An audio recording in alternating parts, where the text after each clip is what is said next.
For today's video, magbabalag tayo ng aking garden. Bale, sitaw nga po pala yan, yung nilalagyan ko ng balag. Tas yan, pinuputulan ko lang siya pag sobrang haba niya. Yan, inuunahan na naman tayo ng manok guys. Bali, namatay na din yung iba dyan.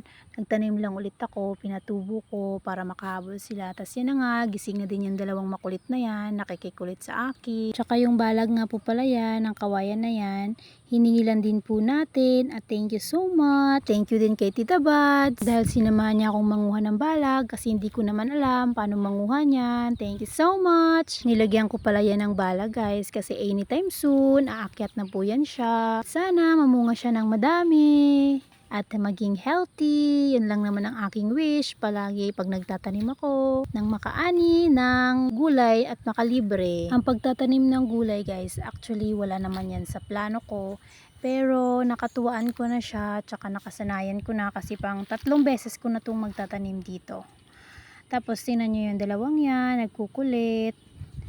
Tinatanong nila kung pwede ba silang mag-help. Sabi ko wag na kasi baka matusok sila nung rasang-rasang na kinuha namin. Kawayan po kasi yan, dulo yan ng kawayan, tsaka yung mga maliliit na kawayan. Syempre matutulis siya, baka matusok silang dalawa sa mata. Gusto daw nilang mag-help. Sabi ko I don't need help. Alam niyo naman ng mga bata, mahilig tumulong-tulong na imbis na mapabilis, lalong napapatagal. Hindi naman nila alam yun. Kaya ayan, pinalis ko sila dyan. Pinagalitan ko pa nga, pinauwi ko.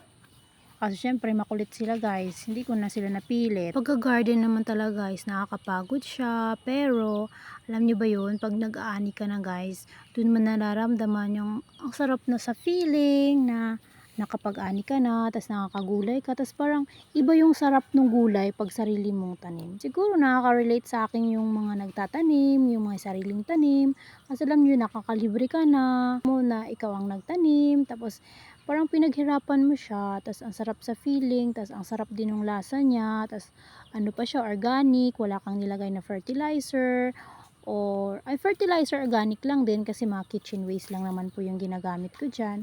I mean yung pesticide, yun po yung nilalagay, di ba iba po in-spray nila ng pesticide, yung sayo wala ka namang nilagay, kaya alam mong safe siya. Iba yung dating pag sarili mong tanim yung kinakain mo.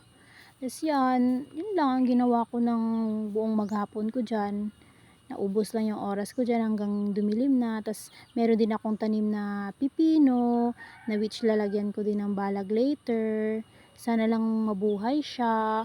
Kasi hindi pa niya season, September pa ata yung start niyan. Pero nagtayan na siya, yan na yung pinagtaniman ko ng pipino. At actually iba dyan nalusaw, natunaw siya sa init siguro kasi nga hindi ko siya napainitan bago ko siya nilipat, dinirect ko siyang lipat simula dun sa pinagpupunlaan ko.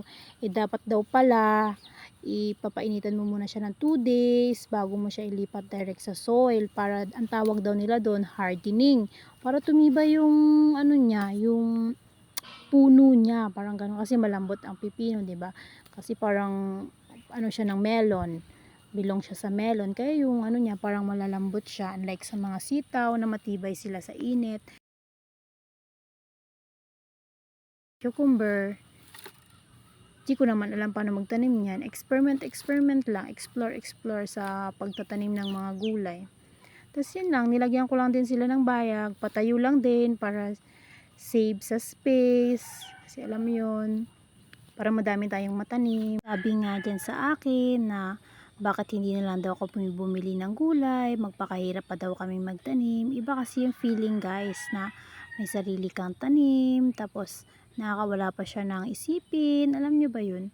Tapos iba kasi talaga yung feeling na nag-harvest ka, ng niluto mo, tsaka iba yung sarap, tsaka fresh siya, diba? Tsaka alam mong healthy siya, alam mong wala siyang pesticide, kasi iba nag-spray sila ng ganun, diba?